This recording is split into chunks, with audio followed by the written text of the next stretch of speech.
We'll guide you through how to fix Steam is currently in offline mode. Quick disclaimer, you need to follow this step-by-step guide carefully, because skipping a single step will affect your final result.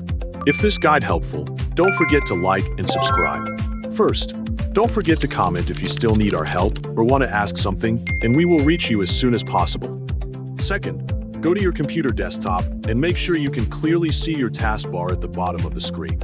Direct your eyes to the bottom right corner of your screen where the taskbar tray is located. Look carefully through the tray icons until you find the Steam icon. Once you have located it, right-click the Steam icon to open its context menu.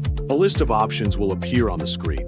From that menu, select the Exit option to completely close the Steam client. Give it a few moments to ensure Steam has fully shut down and is no longer running in the background before continuing to the next step. Now direct your hands to your keyboard. Press the Windows key and the R key at the same time to open the Run dialog. After a moment, the Run window will appear on your screen. Move your mouse over to the text box next to the Open label and left-click inside it so you can begin typing. Type Steam //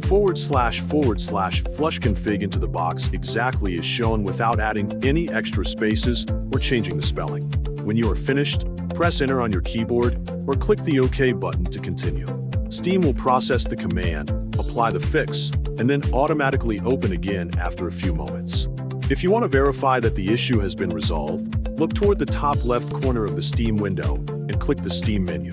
When the drop-down menu opens, look below the Sign Out option. You should now see the button labeled Go Offline instead of Go Online, confirming that Steam is currently connected normally.